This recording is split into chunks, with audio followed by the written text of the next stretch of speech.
Lumalaki ang suporta ng mga Canadian businesses sa planong bandang taripa ng Canada sa Amerika. Sakaling matuloy ang planong 25% tariffs ni Trump sa lahat ng mga produkto mula sa bansa. Bukod kasi sa hamon ng inflation, ramdam na rin ng mga negosyong may malaking US market ang epektong dala ng umiinit na trade war. May report si Teresa Radura. Nakarating ang Filipino-Canadian business na ito sa New York para sa kanilang kauna-unahang international pop-up nitong summer 2024. Malaking bagay para sa Calamansi Collective, nakilala sa kanilang malilikhaing disenyong hango sa kultura at karanasan ng mga Pilipino.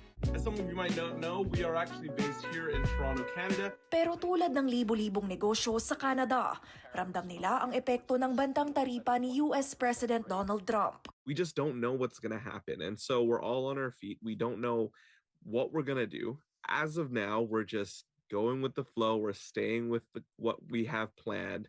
And hopefully we don't have to change course. Taong 2022 nang simula ni Chris Pangilinan ang negosyo, bukod sa pakikipagsabayan sa inflation. Dagdag isipin na rin ngayon ang magiging epekto ng taripa, lalo't nasa 70% ng kanilang customers ay mula Amerika. In January, we increased our prices by a couple dollars. One, because of how much the cost of goods are starting to go up, and also the tariffs.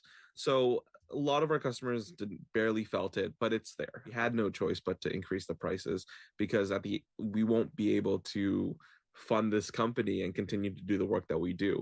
Without the funds, we're going to be crippled and we might not even have a business after. Any kind of tariffs that are being imposed, generally speaking, will have ultimately a negative impact on our economy. Sa pinakabagong survey ng Canadian Federation of Independent Businesses o CFIB, kung saan higit 2,200 negosyante ang tumugon, mahigit sa kalahati ang nagsabing hindi sila handa sa magiging epekto ng mga taripa at sa patuloy na tensyon sa pagitan ng Canada at Amerika. 75% ng mga business owners, suportado ang ideya ng retaliatory tariffs. We just did a survey last week with our members. And so the level of support is now a clear majority in favor of counter tariffs. And this has increased from a much lower base when we last surveyed them back in December. Bagamat naiintindihan ni Pangilinan na kinakailangan ang ganting taripa para protektahan ang mga produktong Canadian, mas maigi pa rin anya na walang taripa ang maipapatupad. When Trump announced that he is going to be pausing tariffs on Canada, we offered our American customers and Canadian customers free shipping because we want them to be able to say, hey, you know what? Whether you're Canadian or American, we want to support you. Yes, prices of goods are increasing and prices of our manufacturing and supply chains are increasing as well.